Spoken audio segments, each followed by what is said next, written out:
Lungomare e plazhit të vjetër, një tjetër projekt në Vlorë për zonën e Bregdetit, punimet të cilat kanë startuar në janar të këtij viti, por ritmet në të cilat po punohet kanë sjell edhe vonesa. Një fakt i tillë pranohet edhe nga qytetarët e Vlorës apo edhe banorë të zonës, pranë të cilës po vijojnë punimet. Në intervistat e tyre për Blu Televizion, edhe pse vlerësojnë projektin, ata pranojnë se punimet janë duke vijuar me ritme të ulta, çka do të thotë që të mos respektohen afatet e përcaktuara. Vetë qytetarët kërkojnë që punimet avancojnë me qëllim që ky projekt të përfundojë sa më shpejt. Të ishte më mirë, më shpejt, më ishte më mirë.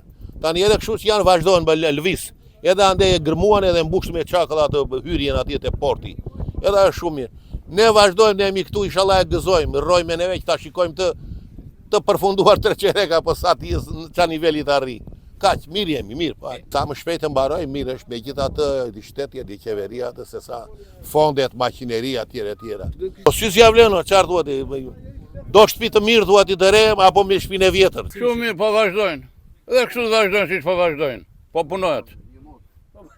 Po ja, nuk është brigat, po punohet, lëviz puna. Po në shumë ritme po. E më shpejt, edhe punëtohet më shpejt e brigata.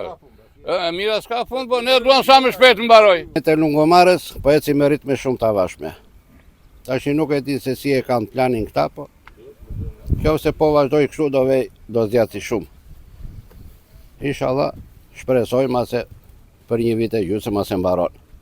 Ne këtu jemi kur të mbarojmë. Shikojmë, të gëzojmë dhe ne plejt, jemi moshatar. Ndërtimi Lungomares në plazhin e vjetër në Vlorë financohet nga qeveria shqiptare me një vlerë në rreth 132 milion lek të reja. Është një projekt me mjaft rëndësi për zhvillimin e kësaj zone, por ajo që mungojnë janë afatet e përcaktuara për nisjen e punimeve dhe përfundimin e tyre.